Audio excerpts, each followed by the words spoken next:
It's your daily dose of Donna. Welcome to the show. Today is Friday, March 6th. We have made it to Friday. You know, that's my happy day. A Friday, a beautiful Friday, hanging out with my dosers. That's all I need in life. That's all I need in life. I hope you guys are doing well. I hope you had a beautiful, amazing, productive, successful, gorgeous week. I hope you manifested everything, just like Amanda Francis tells us.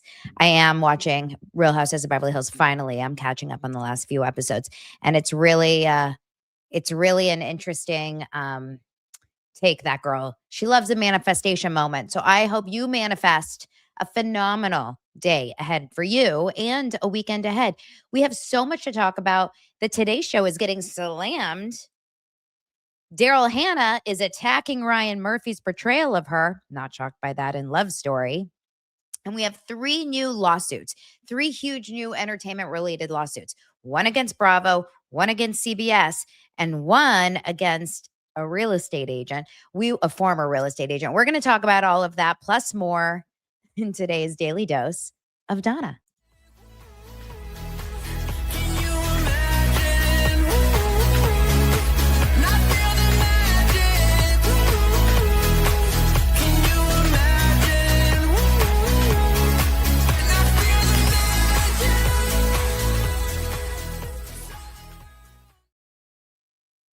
Hi, everyone. Thank you so much for being here. Thank you for subscribing and hitting like the second you come in. If you haven't subscribed, do that. And if you haven't hit the like, why? Why are you holding back your likes? You have an unlimited amount of likes here on the YouTubes. Oh, my goodness. How are you guys doing? Last night, I did get Lance to start Love Story. I do have a problem in life. In case you don't know this about me, I am someone that gets severely hyperfixated / obsessed with things. Like I will go weeks or even just sometimes only days, but just obsessed, like to the point where I can't get enough. I'm hyperfixated. I Google, I want to look it up. It's in my algorithm. I want to read books. I want to see movies. I want to do all that. And that's kind of just, I don't know if that's an ADHD thing. I don't know exactly where that comes from. But I am so hyperfixated on the Kennedys, Love Story, JFK Jr., and Carolyn Bessette. Now, I will tell you, we're going to just pretend, and I'm not recapping Love Story from last night, so don't worry. We're not going to talk about it because I haven't watched it yet, because I am a good wife. And I was hanging out with Lance last night, and I said, can you believe this? Love Story is the most watched Disney Plus Hulu show, according to the trades. It was a Variety post on X. And that's a really, really big deal that it's doing that well. The point is that I told him, I was like, you got to watch. And he's like, I don't know a lot about the Kennedys. I was like, you don't have to know about the Kennedys to love this show. But he didn't even really know like how Jackie O and JFK Jr. were related. So we're starting from brand spanking new. He already likes it. We've watched almost 2 episodes, and he's like, the soundtrack is bomb. And he was smiling during the love, like the sweet scenes. So I've got him. Okay. I pulled him in. He wanted to watch Paradise season 2, which we started last weekend. We started episodes 1 and 2. I think there's 4, maybe 5 episodes available of that. But you guys, I don't know. I really hope it gets better. I loved Paradise season 1. That's also a Hulu show. Yes, it's also a Hulu show. But season 2 is not doing it for me. I've only watched 2 episodes, but it's like it's feeling like we're watching Lost now, which was a great show, but it's not Paradise. So I don't know. I'm hoping that it will get me back. Are you into it? Or if you're watching it, let me know. Okay. I saw a post actually today on Instagram of all the books that are related to the Kennedys, like a bunch of books that you should read about the Kennedys. And so I saved it, and I'm going to put them on my list, and I'll start sharing them with you as I read them, because you know I'm obsessed. You know I've read Ask Not. But I will say something. When it comes to these portrayals of real life stories, I feel confidently strong that a biographer or a researcher is going to do a better job retelling the true story than Ryan Murphy. And Ryan Murphy is making it like he's romanticizing the story a lot more than it is. So now we've heard multiple people come out and say this ain't what really happened, okay? Now, what we know happened is that JFK Jr. and Carolyn Bessette end up getting married and die in a plane crash. Like that we know is happening. So hate to break it to you, there won't be a love story season 2. Real sad about that. We have a sad ending, and I'm sorry, spoiler alert, they die. But everything else is like a fill-in, and I think it's loosely based on the truth. And there's even a disclaimer at the beginning of the show that says this is loosely based on the truth.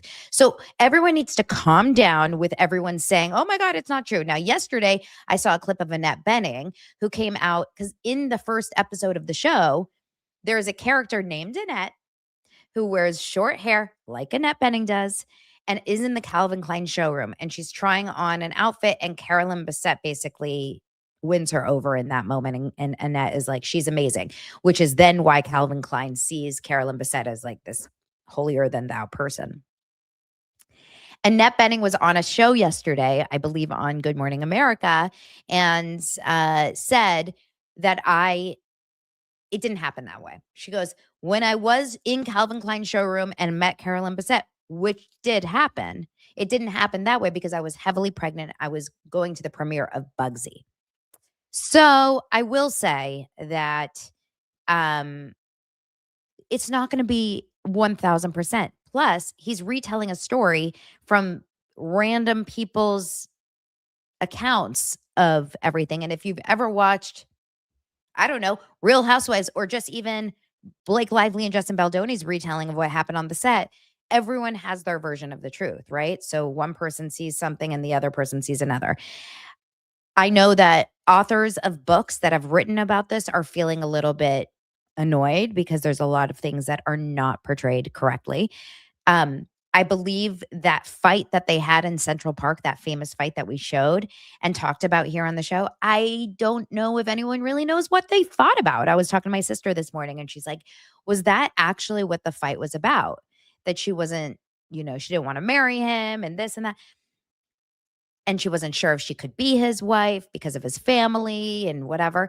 And I said, I don't think anyone has ever actually figured out exactly why they had that big public kerfuffle in Central Park. I think the truth is that it became more of a assumption based on, the fighting and the throwing the ring and then the pulling of the ring and whatever it was probably about. Like, I don't want to marry you. No, I do. Whatever.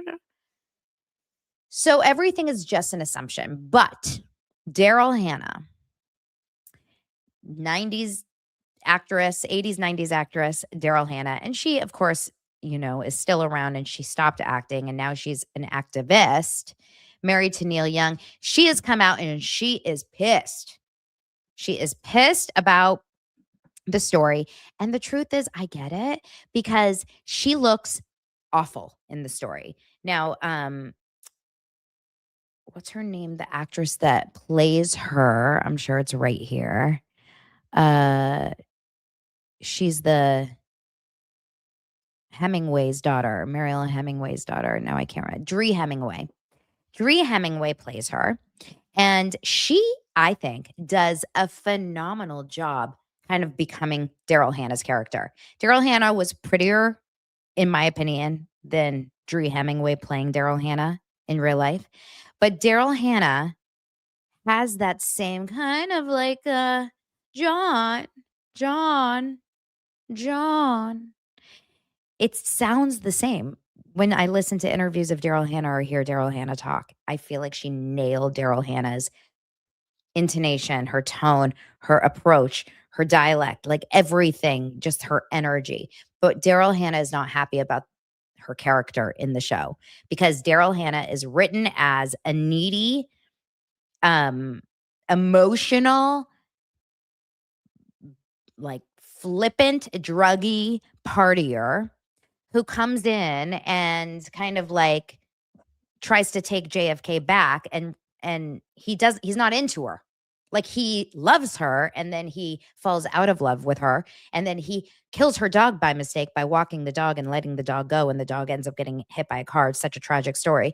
And then he feels guilty, and he has to fly with the ashes back to Los Angeles for her. And the story, according to some biographers, is that he was really upset about that because his mother, Jackie O, was dying in that moment. And he didn't want to have to do that, but she made him do that. So Darryl Hannah comes off awful in this series.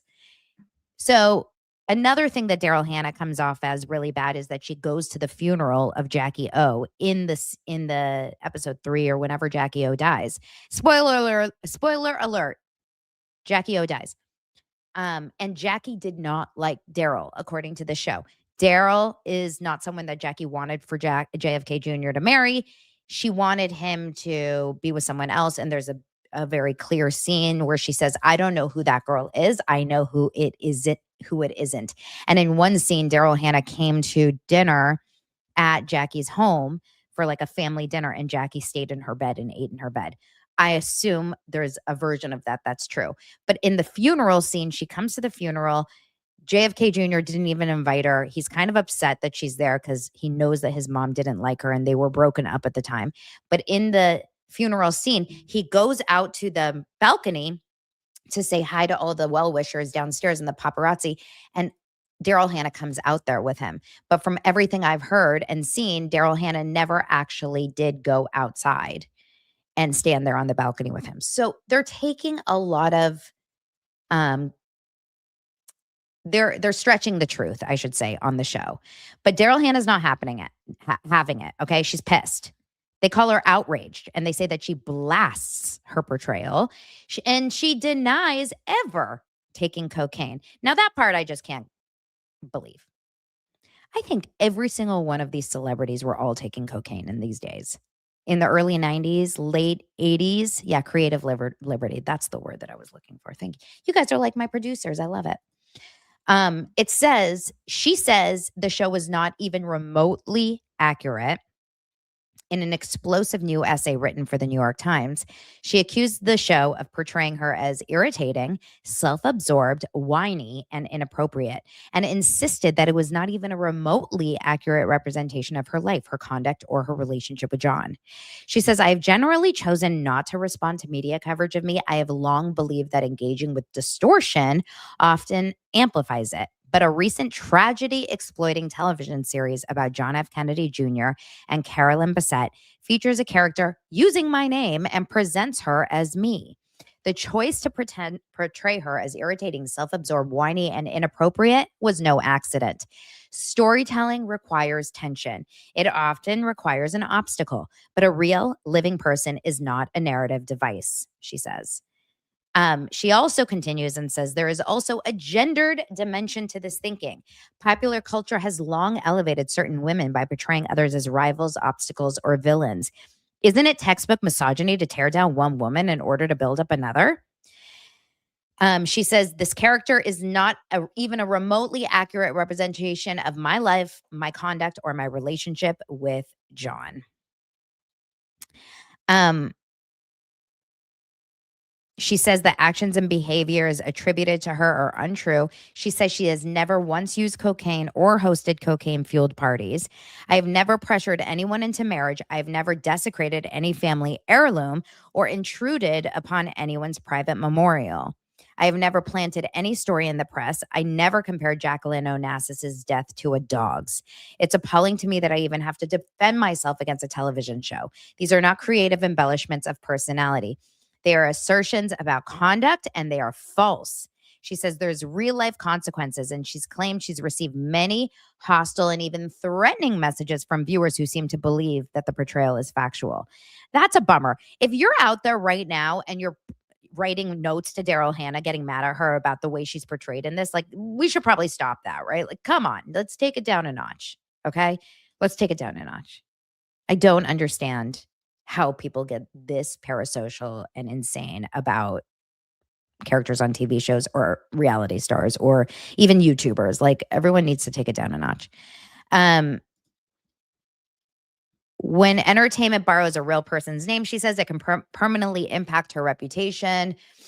And that's it. So she says, I've been working on environmental advocacy, documentary filmmaking, and animal assisted therapy for seniors living with dementia and Alzheimer's. My professional life is built on compassion and responsibility. Reputation is not about ego, it is about the ability to continue doing the meaningful work I love. Okay. So the question here is, does Ryan Murphy owe Darryl Hannah an apology?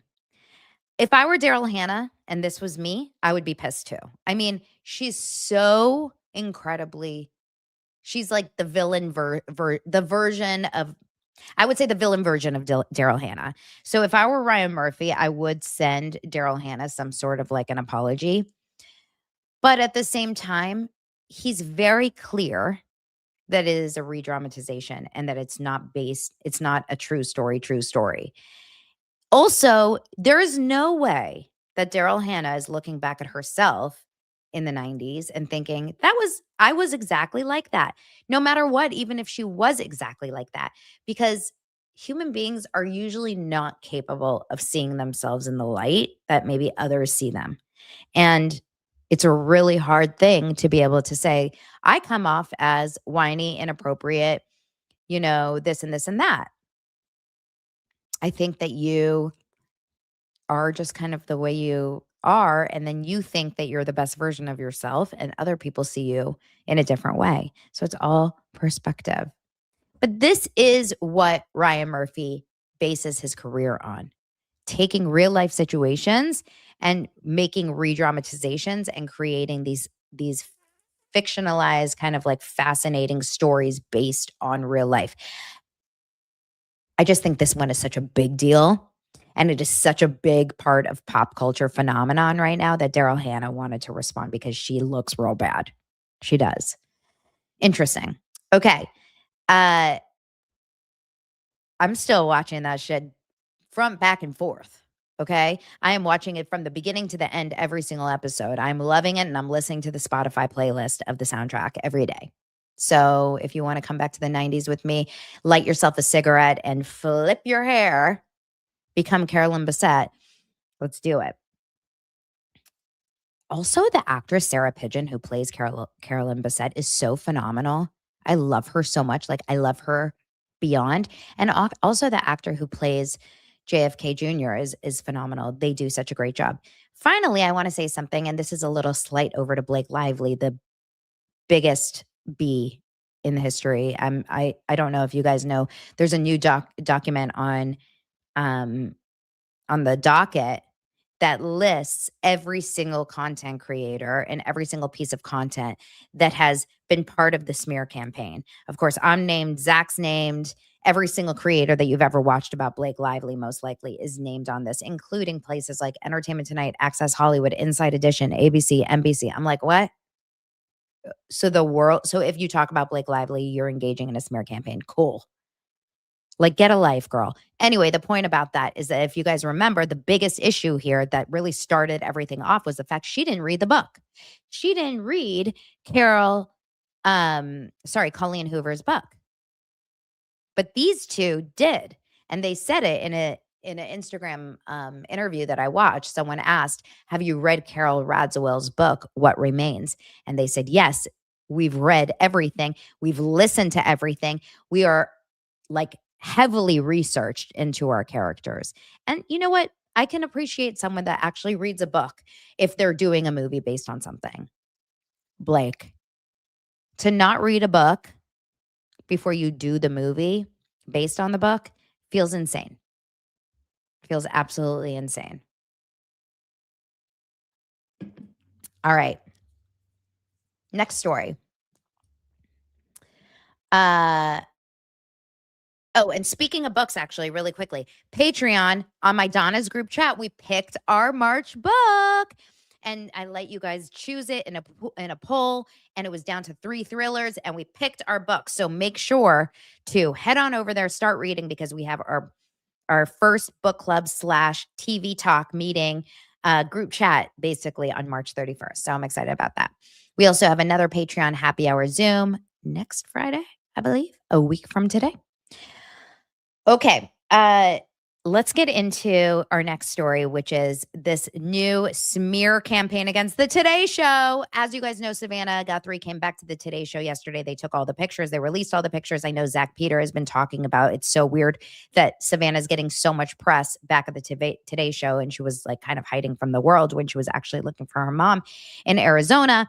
Also, I have an update about that, a really weird update about what the FBI just released about Nancy Guthrie's case. But this article I found was kind of crazy. They basically are saying that um that the Today Show is a viper's nest. That's what they're calling the Today Show. They're saying toxic behind the scenes truth about Savannah Guthrie's tearful Today Show return. It's a viper's nest. Now, I'm dying to know why or who or what like who's releasing these videos and these clips and these stories, because this actually does not make the Today Show look very good. So I'm curious, because you would think that maybe it's Good Morning America. That would make more sense, that Good Morning America is smearing the Today Show because they know that they're winning. Okay, so it says that even though Savannah Guthrie was embraced publicly by her sympathetic looking Today Show colleagues, and they shared in her anguish, cried tears of despair, told her how happy they were to see her, the cruel truth, this is according to this article, is that many of them hoped she'd never come back. It says that is the brutal reality of life behind the scenes on America's most watched morning TV show. According to multiple sources, it's a viper's nest, even if you're suffering. Guthrie, of course, left early February, the second that her mom was discovered as missing. And Nancy Guthrie has just vanished into thin air, and there's no arrest, no nothing. But she has now come back, and production staffers who fear that Savannah's high standards and high profile were more relaxed in her absence. They actually prefer, this is according to this article, they prefer her friendlier, fluffier replacement, Hoda Kotb. On-air talent started thinking about how they could start buying themselves more screen time. The source says, you think the morning show is bad? That's nothing. These people will steal your chair while you're sitting in it. From the hair and the makeup people to the producers, you can't trust anyone. They all talk. 4 days before Guthrie's brief visit to the studio, NBC bosses held a production meeting. Ambitious up-and-comers hoped it would yield information about their future. They were frustrated when top brass announced that Guthrie would be coming back at a later date and to keep her in their thoughts. Then, after she visited yesterday, NBC released a statement to confirm her return. They said Savannah Guthrie stopped by the studio this morning to be with and thank her Today Show colleagues. While she plans to return to the show on air, she remains focused right now, supporting her family and working to help bring Nancy home. The message was loud and clear. She's going nowhere. Vipers be damned, is what the article says. So I don't know who released this. It doesn't sound like the Today Show would want this to come out, but someone who doesn't like Savannah wanted this out. And I'm not surprised. Listen, not that I'm saying that people don't like Savannah as a person, they may. I just think that morning shows, TV anchors, these are all competitive AF positions. And just like actors, I don't truly believe other actors are happy for other actors when they win the Golden Globe or the Oscar. I think that's all bullshit. You guys know it is. They may, you know, be proud of them or whatever, but they wanted that for themselves. Actors, TV stars, on-air talent, they want it for themselves. And I think you'd be insane to think that there was no one at the Today Show that was hoping that if Savannah leaves, oh my God, that means that maybe Hoda will go into there, or that someone else will go up there, and then there's going to be a space for me in the third hour on the fourth seat next to Willie Geist or whatever. I am sure 1,000% that there are people in that studio that are ready to pounce. I'm not saying they had anything to do with Nancy Guthrie's disappearance. I'm just saying that people jump on tragedy. When Matt Lauer got fired, I guarantee you some of those men were like, yes, not only because he was a complete creep and was like a sexual harasser and abuser, but because people were probably like, now they're going to need another man in that front spot. Yes. So I am sure it is true. Now, that being said, Brian Enton is reporting. I always go to Brian for my Nancy Guthrie updates because we get a lot of updates over on X from people that are just talking out of their ass. And I don't know exactly who is, speaking about this, but Brian Enton is confirming that the FBI is saying, and this is wild, that there was a possible internet outage during the time Nancy Guthrie went missing on that night. I don't know what the hell that means, an internet outage.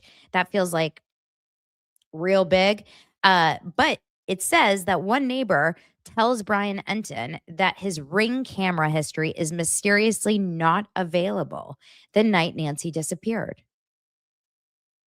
How this is not coming out before day 34 is like mind boggling, because I would imagine the night that it happened, the weeks after it happened, people would say like, well, let me go and look at my Ring footage.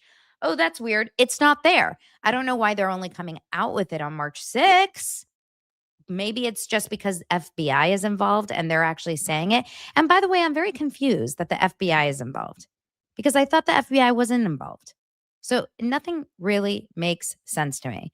But if that is true, and if the entire neighborhood's internet was out during those 2 hours or 3 hours or whatever, then it feels bigger than just some random guy that just took Nancy. So I have no idea, but Robin, I'm with you. There's something shady. She says, I swear Bananas had something to do with it. I know that he had something to do with something, and I have no idea what. I have no idea what. Look how exciting. El Chuby says, yay, just upgraded to the group chat Patreon tier, and I'm excited to read the book. I am so excited that you're going to be there. More to come over there. I have a lot of really fun things planned. Now, I am with you guys that this case is, according to Nancy Grace, which is so weird, on Wednesday, she goes, this case is red hot. And I'm like, it feels blue cold. It doesn't feel red hot at all. Special case says, I'm worried. Brian Enton is worried it's a neighbor. Listen, it wouldn't be that crazy. Oh, and let's go back to theory number one. If you guys remember when I used to be part of the Nancy Guthrie, Finding Nancy Guthrie Facebook group, but I had to pull out of that because those people were wild. They were blaming it on everything. But this Nancy Guthrie had a neighbor. Do you guys remember this one account that wrote on Facebook in that group, and I shared it, that this neighbor, there's someone that lives a few blocks away from Nancy in that area, and she's like a 70-something-year-old woman, and she has a 40-something-year-old son, and that 40-something-year-old son has a bad arrest record. He's been, arrested. He's a troubled guy, and he's staying with his mom in that neighborhood. Has Bananas looked into him? And just like you guys are bringing up, what about the neighbor with the big ring? The one that showed up to the scene of the crime 2 times in a row the weeks after Nancy Guthrie was missing. Jason? Where's neighbor Jason? None of it makes sense. Also, if she had an internet outage, how do they have footage from the nest? Because that's all internet. Makes sense, you guys. I mean, no one is saying any honest truth about what the FBI is saying in terms of this has just been kind of a vibe, right? Like that the FBI is saying this. Okay. There is some Karen Reed updates. So Karen Reed, I'm going to try to just explain this to you through Microdots. Okay. Well, Microdots posted on X about this, and I think this is interesting. So Karen Reed there was this ridiculous emergency motion that was trying to get a hold of Karen Reed's phone. Okay. Now, in this case, a lot of people were saying that Karen Reed said on her phone, she said something along the lines of, "I'm dead. I'm effing dead." Do you have any clue about what's on the phone that they took? This is what she allegedly said on this phone that was extracted and taken. Okay? But this is what happened in the courts this morning. I believe it happened this morning, right? And Melanie Little was live. So I'm going to share the little clip that Microdot shared of Melanie Little's live streaming of it. And Microdot says, after doubling down that he was right, attorney Mark Diller confesses he was wrong and withdraws the ridiculous emergency motion. This is what happens when you rely on idiots on Twitter for your audio analysis. Okay, let's watch this together. Your Honor, thank you for the opportunity to meet and confer. The parties have met and conferred. The agreement that we have in place is the plaintiffs are going to withdraw the current motion that's sitting before this court. The parties have agreed to act in an expedited fashion towards either reaching a stipulation or some agreement as to how to deal with the issue for the phones on or before the date that they get released back into the custody of Karen Reed. And we have agreed that we will continue to work in good faith towards that end. I also want to acknowledge to this court and to Ms. Reed that I was mistaken when I interpreted her words to say, "I'm dead, I'm effing dead." Ms. Reed? Your Honor, generally, that is the agreement that we've reached. The one clarification I would provide is that we are going to work in an expedited fashion to come up with an agreement for how the phones will be accessed and searched, etc. But that expressly is through our office, through Ms. Reed's counsel. Plaintiff's counsel is going to propose to us what they believe we should do to review and produce those documents, and we're going to try to agree on that kind of protocol. And absent an agreement, you'll come back. Correct, Your Honor. Okay, and the prior agreements relative to the extractions remain in place. Correct. Okay, and the counsel for Ms. Reed have agreed, consistent with the temporary order that I put in, that there'll be no deletions or anything made from the phones, correct? That's correct, Your Honor. All right, so I'll just keep that order in place, and if you need my assistance, not that I did very much today, but if you need it the next time, let me know. We'll give you a date, okay? Thank you, Your Honor. Thank you, Your Honor. Very much. All right. So Karen Reed got a little win today in court. Alan Jackson, of course, was there. Love seeing Peter Murphy. Peter Murphy in the second row. Love this. Yeah, her hair looks good. She's lighting that shit up, right? Her hair looks light. She looks happy. Well, she actually doesn't look happy in the clip. She actually looks really pissed. But she looks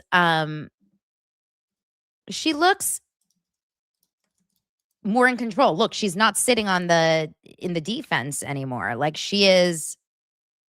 Obviously, she is in the defense here as for the civil trial, but it's actually really interesting. It's a I think to say I'll apologize and say I'm sorry is a big deal for a attorney ever. So he has withdrawn his motion for a temporary restraining order regarding Karen Reed's cell phones. He acknowledges that he was mistaken when he interpreted that "I'm dead, I am effing dead." So it's all good. It's all good. The drama around Karen Reed on Twitter with all these characters, that is a show on its own. Obviously, it started there with the Turtle Boys of the world, but like there's so many like outskirts or like how should I say, like octopus legs of this trial on X that sometimes I just have to completely eliminate myself from paying attention because it drives me crazy. There's so much drama with these people that are talking about Karen Reed. I don't even know if I can explain it to you. It's kind of like when there was drama between the content creators who were talking about Blake Lively and Justin Baldoni.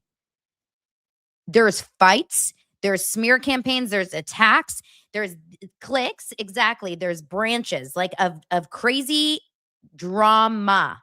And I can't like bring myself to care enough to know exactly who's on whose side. And then we also have the side of Aiden Carney and his ex Meredith, who is like beyond cuckoo for Cocoa Puffs, in my opinion, and has gone, balls to the wall to try to take him down and release all his phone records. Like, it's too much. It's almost like high school on crack. That's how I feel. And I can't like find myself to care enough. Now, Miranda sent me a DM yesterday or the day before that said Aiden mentioned me on his show, saying that he liked doing my show here and he would do it again. And I would be interested. But honestly, the drama, there's so much drama. I don't know if I want to bring that back into my life. I will cover Karen Reed stuff from here until the cows come home, because that was a story that just enamored the shit out of me. I was like, talk about hyperfixation, okay? I was obsessed with that. But anytime I see Masshole Mafia or someone named Kate or Auntie Deb or all these like people, I don't know what to do with myself. I'm just like, delete. It's kind of like when I get myself in a Twitter hole of watching Crazy Candace and Owens and Tucker Carlson and like their drama. And now Megyn Kelly, it's like so much drama. Can we just like stick with the facts and stop this infighting bullshit? Okay, anyway, as I say this, as I've like had so much drama with content creators in the past, but I've really tried to just stay in my own lane lately. I've really tried to just stick with myself and just kind of focus only on, the court cases and the trials and the true crime scandals and the reality TV that I'm covering, without getting involved with other content creators. And it takes a lot for me because I have to shove my mouth. Although Andy Signor and I got into a little bit of an argument because I went after him on Twitter, and then we took that over to text. But I think we're okay now. Okay. I really should get off X. X is, and I know that people watch this show now on X, but the crazy shit that happens on X, it raises my blood pressure. I go on X and I leave angry. That's not a good sign. Not a good sign for anything, right? Okay, we have to talk about these lawsuits. There's so many lawsuits that are happening right now, and they all got announced yesterday. 3 major lawsuits. So the first one I want to talk about is Tracy Tudor. Tracy Tudor, from those of you guys that know who she is a real estate agent. She is incredibly successful. She has a lot of, she's got a lot of followers, a lot of money. She's good, okay? Her father, I believe, is like a very, very successful person. Anyway, she used to be on $1 Million Listing, LA. I'm so sad that show isn't coming back. It feels like that show is way long gone. But now, and this, I knew she was involved in this because I remember hearing her speak about this in a LA Times article maybe a year ago or something. But there is a huge trial right now happening against the Alexander brothers. I have not touched this because the Alexander brothers are disgusting. It's Oren and Tal and Alon. And basically these 3 brothers were, without getting into the whole case, they're basically 3 awful, sexual, harassing, abusing, disgusting men. Okay. Allegedly, because they're currently in trial. But Tracy Tudor has now added to the claims against them, and she claims real estate titan Oren Alexander drugged and sexually assaulted her in a new lawsuit. She filed this lawsuit against Orrin Alexander on the same day that a federal jury began deliberating his fate in a criminal sex abuse trial. And she joins dozens of accusers who say that the brothers, Orrin, Tullen, alone, drugged and sexually assaulted them, with 11 of the alleged victims testifying during the months-long federal trial. This is really, really graphic and awful, and I feel bad for her. She says she woke up naked and surrounded by a pool of blood after being drugged by Alexander, a luxury home broker at a real estate event in 2014. She says she blacked out after sipping a drink handed to her during a 2014 recruiting trip and was later found in a bathroom with Alexander, who was kissing her and touching himself. She then woke up the next morning in a mystery hotel room, naked and alone, with her tampon on the floor, surrounded by blood. That is just awful. But this is her first time ever going public with this account, parts of which she says were shared anonymously with the New York Times.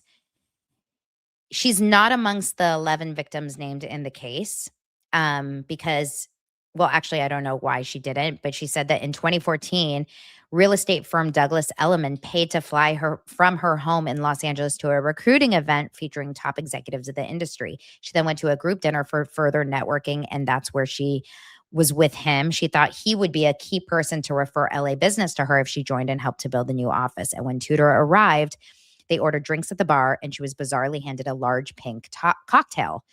She says she would have never ordered that drink herself since her drink of the choice at the time was a tequila soda, but she wanted to not make a fuss during what could be a very important night of networking. When the drink was done, she blacked out, losing her memory of the rest of the evening. And that's when a friend later discovered her in the men's room in a stall with him, Alexander, who had his shirt unbuttoned and was kissing her, and on information and belief was touching her in intimate areas for her own his own sexual gratification. Tudor was acting out of her mind, the friend recounted, and he got into a heated argument with Alexander before removing Tudor from the restroom. But then she woke up in the mystery hotel room the next day. Her used tampon had been taken out, was surrounded by blood, and her purse was gone. The purse was later returned by Alexander's assistant, who asked at the handoff, "Are we good?" So the guy that did this to her said, "Are we good?"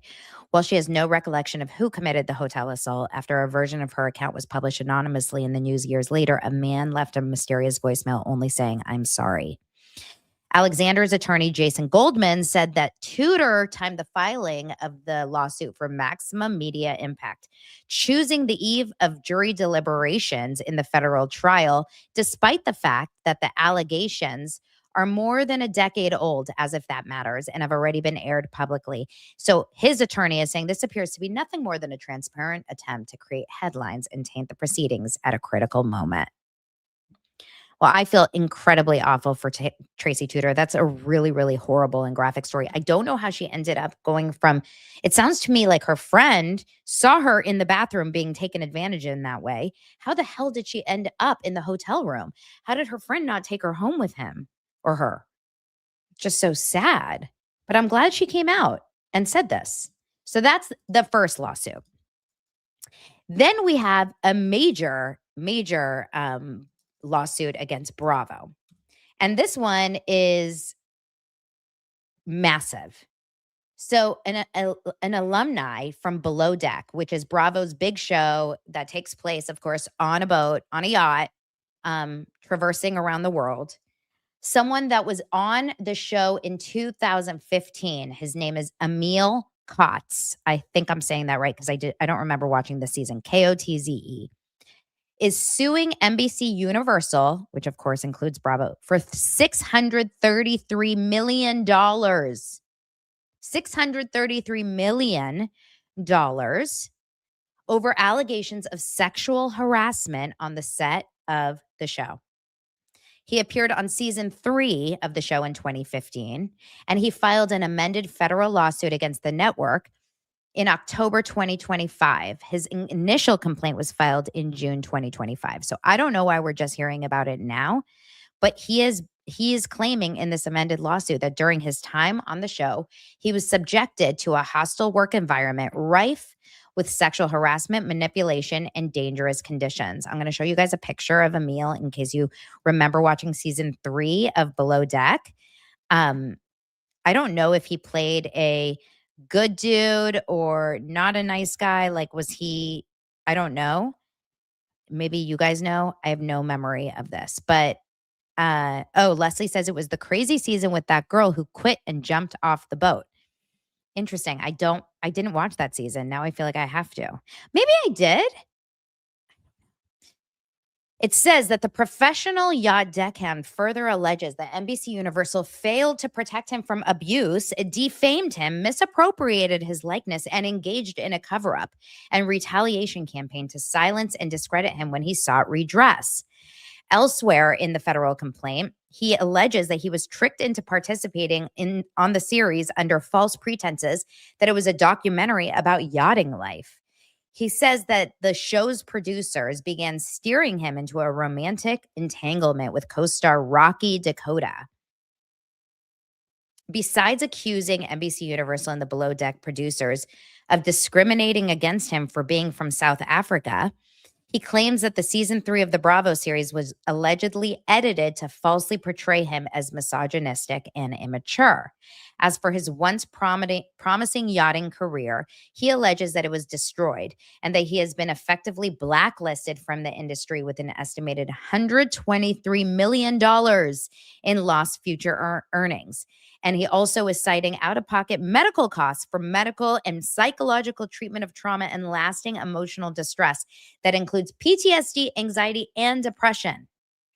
So $633 million, $123 in alleged lost income, and $500 million in punitive damages, and $10 million in compensatory damages. NBC Universal has filed a motion to dismiss his lawsuit in November 2025. And they are arguing that the complaint, which was filed 10 years later after season 3 first aired, came past the statute of limitations. And they're also citing the First Amendment, saying as a general matter, the First Amendment forbids the government, including the judicial branch, from dictating what we see or read or speak or hear. So what do you guys think? Another lawsuit against Bravo and NBC Universal. Listen.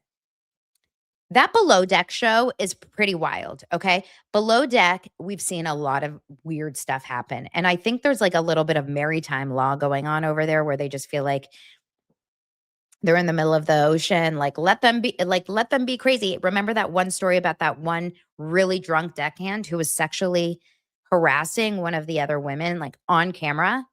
I mean, behind the door, but on camera. So there's certain things like that that I find interesting. Now, I have not seen a season and I'm curious, but I'm assuming he got a really bad edit and he came off like a douchebag. And usually the people that end up suing are the ones that are not liked, right? Leah McSweeney, Brandy types, like this guy. So I'm assuming he wasn't liked. And maybe he hasn't been able to make any sort of career for himself since that happened. But the question is, do you just kind of let it happen and just go on with life? Or do you try to make some money back? I mean, someone took this lawsuit on, so there must be an actual potential real ability for him to win. But $633 million, I just kind of can't believe it would ever happen. Maybe they'll settle out of court. Maybe that's the goal. The final case is truly one of the craziest things. And this has to do with Amazing Race. So if anyone here watches Amazing Race, this is wild. Now, I have not seen this season. I used to watch Amazing Race all the time. I love Amazing Race, actually, but it just like, I feel like I forgot to watch it. It's like I kind of just moved on with it. But the stars of Amazing Race season last year, season 37. Here is let me show you the article on Deadline so you can just see a picture of them. So you can kind of picture Jonathan Towns and Anna Towns. They were portrayed in season 37 as being, they had a bad edit once again, okay? And now they are suing Paramount and CBS, ABC Signature, and Jerry Bruckheimer for $8 million. And the lawsuit was just filed this month in LA Superior Court. Okay, so what are they claiming? They're claiming that the show edited footage to make him, Jonathan, look abusive and horrible. They're saying that producers used decontextualized clips. They created a false and highly damaging portrayal, and they portrayed him as a morally depraved, brutal, and abusive spouse. So, anyone that has seen this season, you would know that he was, and I haven't seen it, but apparently he was edited to seem like awful. Okay. Probably not edited. He was awful. He was very controlling. He would yell at her and make it seem like everything was her fault. This is what people felt when they were watching the show. So obviously, he had a very bad take of how he was portrayed on the show. And they're saying this portrayal was not accurate. It wasn't applied to any other contestants. And now it's damaging to Jonathan's reputation. Which, by the way, if you go on a reality show, just know it may be damaging to your representation. So during the season, we saw a lot of arguing, name calling, and criticism, and she was reprimanded for he was reprimanded for how he spoke to her. So viewers felt he was demeaning and emotionally harsh towards her. But the couple made it all the way to the finale and finished in third place. Get what they want, you guys. In addition to $8 million in damages, they want a jury trial. They want disclaimers explaining Jonathan's autism diagnosis. They want a public apology. And this is beyond my belief. They want a re-edit of the season. They want the Amazing Race editors to sit there and re-edit the entire season. How insane is that? When you go on a reality show and sign a damn contract, which I'm sure Amazing Race's contract is psychotic because you're taking planes, trains, automobiles, you're doing dangerous stunts. I'm sure that contract protects that network in every possible way ever, okay? Even if you, God forbid, die, it protects the network. You think that because you're being an a-hole on a show, and it's actually words that are coming out of your mouth, that you have a right to then say, I don't like the way you made me look. It's giving Blake Lively. It's giving Blake Lively, who basically is saying, I did A, B, and C, and you're talking badly about me, so I'm going to go after you and sue you. I'm sorry, what? Take some accountability. You're a douchebag. If you are portrayed in a certain way on Amazing Race, I'm going to guarantee that that's who you are. And you just don't want to see it. It's Darryl Hannah. I don't know if Darryl Hannah was that way, but I'm just saying most people do not know who they are until they see themselves on TV. That's why I would never do a reality show. Do you guys think I would get the villain edit? 100%. I was telling Zach this yesterday. I said, Zach, you know, I'm not the first person to call misogyny. But I do believe that Zach gets away with saying so much more than I do. And he always has. And he always will. For example, if Zach and I had the exact same script and we read something and like created TikTok or a reel based on the script, he would get like, I love you. You're so funny, sassy. Oh my gosh, you're saying what everyone's thinking. And I would get, you're such a bitch, Donna. Like, I can't believe you would say that. Have a heart. Unfollow. Go F yourself. It's really, truly a consistent, like his and Zach's take on this is that Zach's take is that his audience, he's curated an audience to just expect him to say things like that.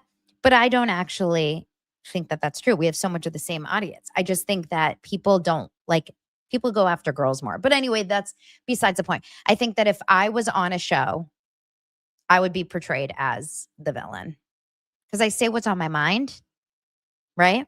I say what's on my mind. I am unfiltered. And a lot of times that tends to happen. We should do an experiment like that since we're at the end of their show. Let's see if Zach picks up the phone. We really should.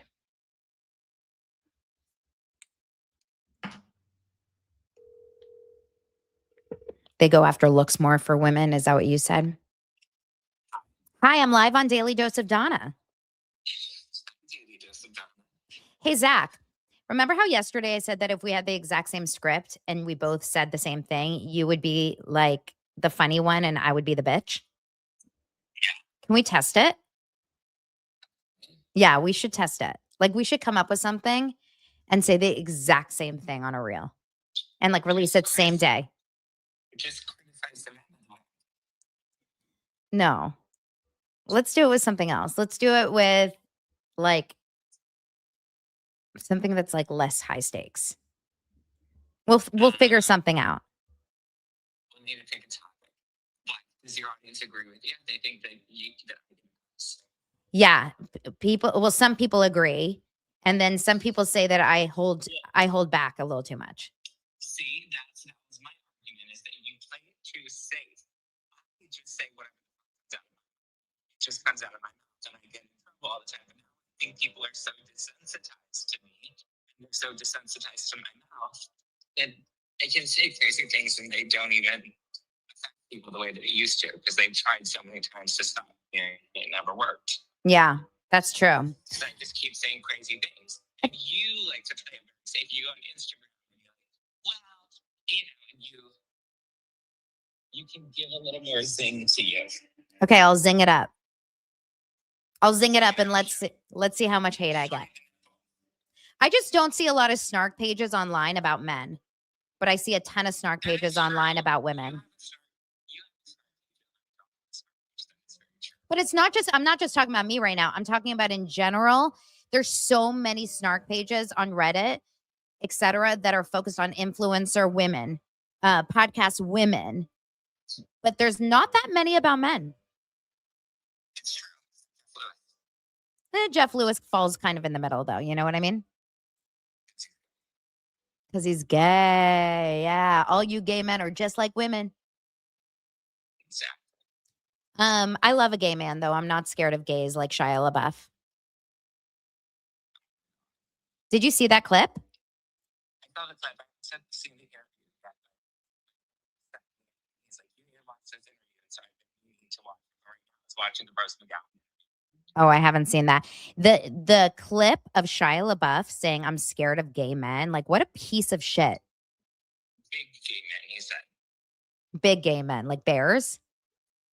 Yeah, it's like, it's considered a big gay man. It's not a big gay man. Is he talking about big down there or just big in stature?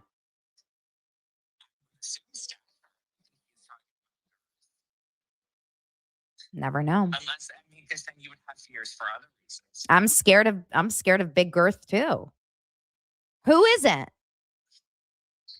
All right, I love you. I love you, Zach. All right, love you, bye.